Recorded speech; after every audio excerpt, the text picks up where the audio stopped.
Another triumph for Alien. The above is a quote from a small child in a now infamous commercial for a toy based on the alien from, well, the Alien franchise. A toy that unsurprisingly didn't sell all that well because the Alien movies are about a bulletproof penis monster with acid blood that enters the world by headbutting its way out of a human chest cavity. It has, however, become something of a collector's item among fans of the series in the years since, with surviving examples of the toy selling for upwards of $1,000 on the secondary market. In part because it represents a bizarre time in the series' history when they legitimately tried to market Alien, an R-rated film where countless people have their heads explode, directly to children. This all resulted in an ad showing that the xenomorph, a creature likened to an organic sledgehammer that can body check its way through a starship hull, can be sated by simply offering it a crisp can of Pepsi. Before we get into that one, for anyone unfamiliar with the Alien series, the franchise is decidedly not for children or those of more sensitive nervous disposition.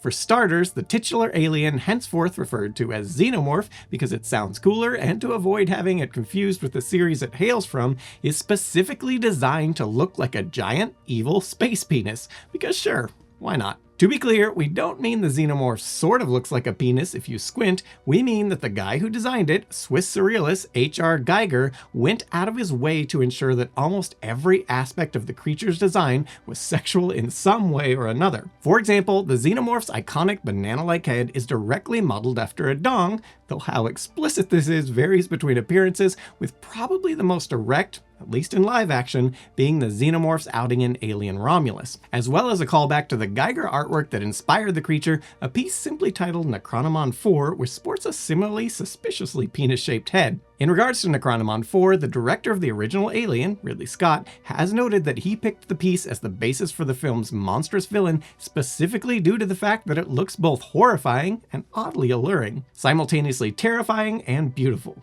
Or to put it as bluntly as the producer on the film once did, it could just as easily f you as it could kill you. Shockingly similar to my college girlfriend. To this end, the xenomorph has a distinctly feminine silhouette, sporting curves, and, whilst crouched, a demure frame. Admittedly, these details are hard to notice when the creature is crouched in darkness, but they are there and were absolutely intentional. Likewise, the xenomorph's mouth was designed to be evocative of a vagina, though one that can clamp shut like a vice and from which a decidedly penis-looking set of inner jaws can erupt from at a moment's notice and detonate the back of your skull. Also not that different from my college girlfriend. Speaking of penis aliens and things erupting at a moment's notice, today's sponsor Lilo and their Lilo F2S, a cutting-edge stamina trainer designed to improve male pelvic floor strength through innovative app-based training. The Lilo F2S features ultra-soft, auto-adjusting liquid silicone ribs, deep penetrating vibrations, and an accompanied app with various Kegel exercise programs, all geared towards enjoyably boosting your prostate health, pelvic floor muscles, and stamina, including a built-in stamina trainer that syncs with the F2S and guides you through progressive exercises designed to build endurance and enhance control so that your own xenomorph is up to the challenge when Ripley comes at you with her grappling hook. So if you're interested in leveling up your endurance with a little pelvic floor fitness fun all integrated into your normal self-care, check out the Lilo F2S, link in the description below. Now let's get back to the penis aliens. Moving one step back in the xenomorph's life cycle to its chestburster form, this was again designed to look as much like a penis as possible. It is worth noting though that according to behind-the-scenes reports, this wasn't always the plan, and there was an early design for the creature made by Geiger personally that was much bigger, less overtly sexual, and far more intricate. However, the design was poo-pooed because it looked like a plucked turkey in motion and didn't really resemble the adult form of the xenomorph. Also, again, it's worth noting that the specific way the chestburster is born, by violently forcing its way through the chest cavity of a person who is desperately trying to stop it, is also intended to be evocative of spicy things. Moving yet another step back to the facehugger, the most obviously overt sexual aspect of his design is undoubtedly the slimy proboscis used to forcibly implant eggs into the unwitting victim's throat. Are you noticing a trend yet? A detail about the facehugger that is not often noticed, but one that was absolutely intentional, are two large sacs at the base of its body, which in universe are bladders used to pump air into the victim's body as the facehugger carries out its task. According to Geiger himself, these are directly modeled after testicles, making the creature effectively a spider penis, with the singular goal of forcibly impregnating any creature it encounters. Finally, the initial form the xenomorph takes, the egg, is one that does not sport any overtly sexualized details, in part because the studio were afraid of upsetting Catholics. To explain, Geiger's initial idea for the xenomorph egg was for it to contain a single opening resembling female sex organs from which the facehugger would emerge.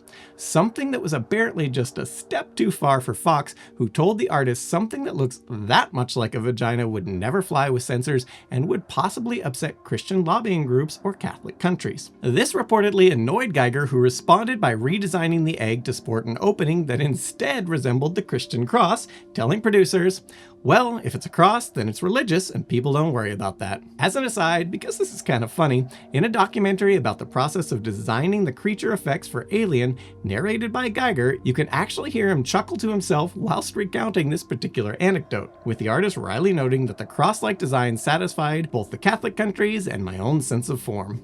Legend. Now, this is by no means the extent of the sexual imagery in the Alien series, but hopefully this comparatively brief overview communicates just how intertwined sexual imagery is with both the Alien franchise and the xenomorph itself. Likewise, the same can be said for sexual assault, with the impetus for the entire series being the idea of how scary an alien monster that propagates through forced impregnation would be, with writer Dan O'Bannon being quoted as saying quite succinctly that Aliens is a movie about alien interspecies. Of note here is that the xenomorph does not discriminate when it comes to its victims, and it will happily target men. This was a deliberate choice made partly as a response to other horror movies that use the sexual assault of women as a plot device, and partly to make male viewers as uncomfortable as women likely are watching scenes like that. Okay, so with all that out of the way, now let's talk about how companies involved with the franchise spent a decade trying to market it towards children. Fans of Aliens, or indeed any popular R-rated franchise from the 70s or 80s, are probably well aware of the bizarre trend of retooling these movies for a younger audience, the success of which varied but was nonetheless really weird. Some of our favorite examples of this trend include Rambo, The Force of Freedom, an obvious G.I. Joe ripoff based on the exploits of John Rambo, you know, the PTSD-riddled Vietnam veteran who rips out someone's throat in that one movie, RoboCop Alpha Commando, which is based on the RoboCop franchise, a series where the titular character is shotgunned into pieces by a gang of drug dealers, and of course, Conan the Adventurer, based on the Conan the Barbarian series, which features Arnold Schwarzenegger lopping off heads left and right with his Atlantean sword. Before we move on, we have to talk about a couple of these because they're hilarious. For starters, it's worth noting that the Rambo cartoon was partly based on the book Rambo hails from, First Blood, in which Rambo straight up dies at the end. This was actually the original ending to the film before it was changed. More on that in the bonus facts section later. Whilst the RoboCop cartoon we mentioned was actually the second cartoon adaptation of the series, with the first actually showing Alex Murphy being gunned down in the intro. 1980s, everybody.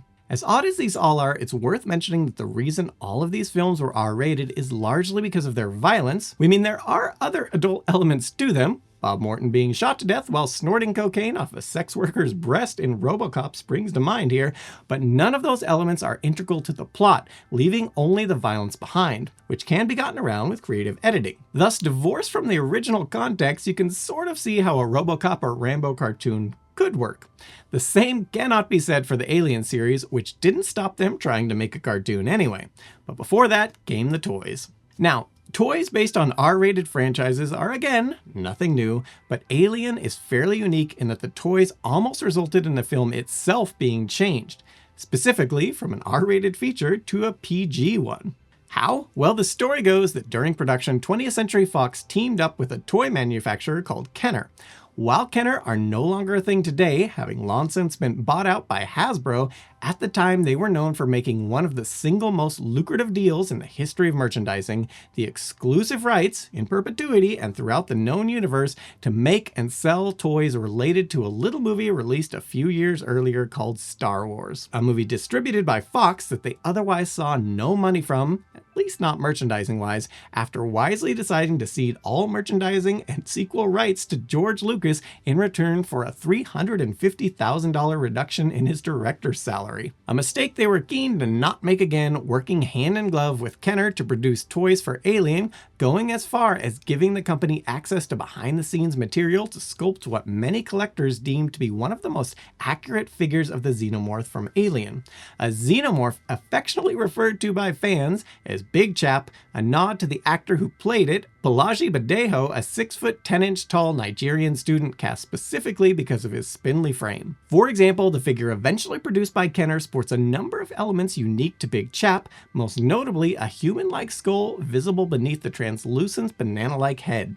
A detail present in the earliest costume test for Aliens that was toned down and eventually removed altogether in later movies. This was supposedly at the personal behest of Geiger, who felt that his creature was scarier if it didn't possess any visible eyes or eye holes, believing that the xenomorph would be more frightening if you didn't know whether or not it was looking at you. In any event, the presence of this detail on the Kenner figure suggests that they had access to pretty early production information and is one of the reasons it's considered to be so collectible by fans today. Curiously, despite having all this access to production, during which they would have undoubtedly been familiarized with Geiger's work and seen some of his design notes, Kenner supposedly operated under the assumption that Alien was going to be a PG movie and that the xenomorph was going to be an iconic villain, which, to be fair, they were half right about. With this in mind, Kenner went right ahead and made a giant 1.5 tall xenomorph toy and started advertising its sale in catalogs alongside Star Wars merch. In retrospect, these are hilarious to look at.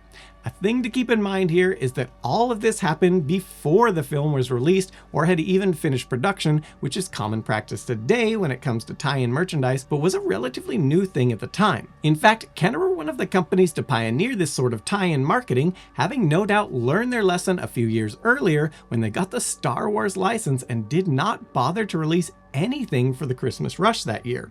More on that in the bonus facts section. In regards to Alien, Kenner were reportedly rather unhappy when they saw early footage of the movie and realized how violent it was, going as far as to ask Fox to tone it all down. A request Fox denied, making some suspect that this whole thing may have been partially a way for the studio to screw Kenner over for missing out on all that Star Wars money. Whatever the case there, Kenner were indeed seemingly screwed, and to avoid being lumbered with 500,000 plastic xenomorphs, had no choice but to try and sell a toy based on an alien penis monster to children at Christmas time. The end result were the aforementioned print ads of the toy and a commercial where a child, holding the toy, chases his friends around the house while boasting about how unbeatable the creature is. The toy, for some reason we simply cannot fathom, did not sell well.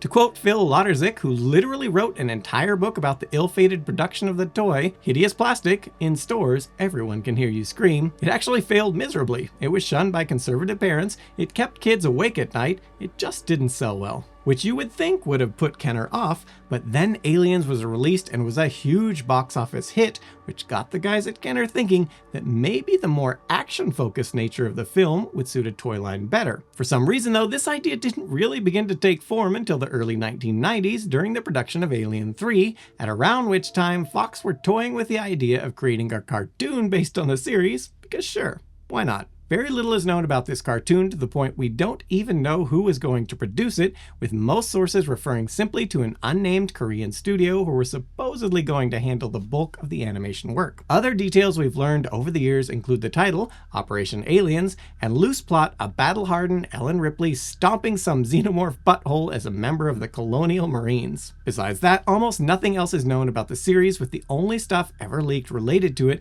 being a smattering of production stills and some storyboards. Neither of which is it clear were specifically from the show, as the unnamed Korean studio tasked with animating it were also going to produce some animated commercials for Kenner. You see, the idea was for the cartoon to soften the image of the Alien series and focus on the action elements established in Aliens, which in turn would allow Kenner to actually advertise toys related to the franchise using more child-friendly media, in this case imagery from the show. However, following the release of Alien 3, Fox decided to cancel the cartoon, leaving Kenner once again with the unenviable task of advertising and selling toys based on a spacefaring penis monster to children. For whatever reason, Kenner decided not to use the animated ads, which, going by leaked production stills, were close to being finished, and instead opted for live action ads showing children playing with the toys. These ads are just as infamous among fans of the series as the one for the giant xenomorph toy mentioned earlier, if only because 90% of the toys are based on the characters who die horribly in Aliens. Not that Kenner seemed to care about accuracy, as a bunch of details were changed. One change appreciated by fans, if only because of the creativity displayed, was the exploration of an idea introduced in Aliens 3, that being the idea that the xenomorph will take on the attributes of whatever host creature it impregnates. For example, in Alien 3, the xenomorph featured was birthed from a dog, so has a more lithe and agile frame. Kenner took this idea and ran with it, creating xenomorphs inspired by and sporting the features of other animals. The end result were, admittedly, some pretty cool, albeit unimaginatively named, toys like the Gorilla Alien or Scorpion Alien. In addition, Kenner created a bunch of other products like board games, trading cards, and even children's clothing sporting Alien branding. At some point, they also got the rights to the Predator franchise and started creating products featuring both, though admittedly, these were aimed more at the collector market than to children. So where does Pepsi come into this? Well, a year before the release of Alien 3, there was an ad for the soft drink featuring the xenomorph, in which the creature is stopped dead in its tracks whilst in pursuit of two teenagers by being tossed a can of ice-cold Pepsi. This, of course, results in the xenomorph drinking the whole thing in one go before it burps and leaves. Annoyingly, we could find very little about the making of this ad. We could find no evidence of anyone anywhere ever talking about its production, and the ad itself can only be viewed on either YouTube in exceptionally poor quality or an incredibly obscure fan release called Alien Appendix 5. As such, there is a persistent rumor that the ad is an elaborate joke, which seems unlikely given the official-looking props and branding present in it. The more likely scenario is that the ad was simply slapped together during the advertising blitz for Alien 3, and given its obscure nature, nobody involved to date has ever cared to talk about it publicly. Supporting this reasoning is the notoriously messy production of Alien 3, which saw advertising that was largely divorced from anything actually featured in the final product. For example, the first teaser for the film literally didn't show a single frame of footage from the movie, instead showing an alien egg above the Earth before cutting to Sigourney Weaver's name, suggesting that the film was going to feature a xenomorph invasion of Earth. For anyone who's seen Alien 3, first of all, we're sorry, and second of all, you're probably keenly aware that the film does not take place on Earth, it takes place in a space prison. We mention this because the Pepsi ad seems to suggest that the alien action is also taking place on Earth, or at least a place that has Pepsi vending machines and is populated by people wearing painfully 1990s outfits, which is perhaps why it's subsequently never mentioned again.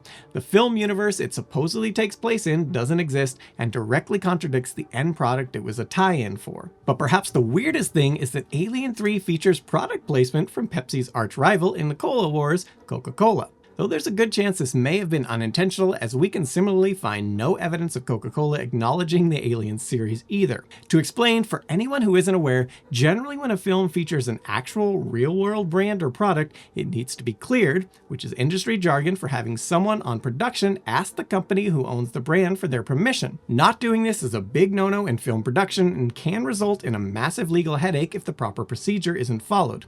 In short, brands are really protective of their intellectual property and don't like seeing it used in a way they don't approve of. As such, at some point during the production of Alien 3, someone must have contacted Coca-Cola to clear the use of their brand in the film, because at one point the character Francis Aaron is clearly seen holding a bottle of Diet Coke. While only a minor part of the film, this would have absolutely needed to have been cleared with Coca-Cola, which seems weird if production was literally filming a Pepsi branded commercial at around the same time. Then again, it's possible that this is a mistake and nobody realized the actor playing the character was holding the bottle during filming. After all, this is how a bunch of Starbucks cups ended up in Game of Thrones, and Coca-Cola either didn't care or it was cleared retroactively by Fox. Whatever the case there, it's certainly all kinds of weird that nobody anywhere seems to know why specifically the xenomorph likes Pepsi so much. Perhaps the answer would have been in the cartoon that never got made. Now how about some bonus facts? As mentioned earlier, the original ending to First Blood would have had Rambo die, specifically by shooting himself. This ending was deemed to be too depressing, and coupled with the film's original 3-hour runtime, had Sylvester Stallone genuinely worried that it would kill not just the character, but his career. The ending was ultimately changed to one that was more hopeful, whilst the rest of the film was edited to make it snappier. Moving on from there, when Kenner initially secured the license to the Star Wars brand, they weren't expecting it to be a big deal, so only released a few basic pieces of merchandise like coloring books and stationery. After the film became a box office smash, Kenner, to avoid losing out on Christmas sales, sold vouchers that came with pieces of cardboard with pictures of Darth Vader on them that holders could trade in for an actual toy when they got around to making them. Amazingly, demand for Star Wars toys was so high that many parents bought these vouchers, usually giving their children the cardboard to play with. Next up, another beverage closely associated with a film series is Corona and the Fast and the Furious franchise, with the beer often being drunk and referred to by name by at least one character per film. However, according to the makers of the beer, they've never actually paid the filmmakers for what has been conservatively estimated to be tens of millions of dollars worth of free advertising. While the filmmakers themselves have received multiple offers from rival manufacturers to have the characters drink another beer, apparently they've turned every single one down, citing main character Dominic Toretto as the reason. He would, after all, never abandon a family tradition.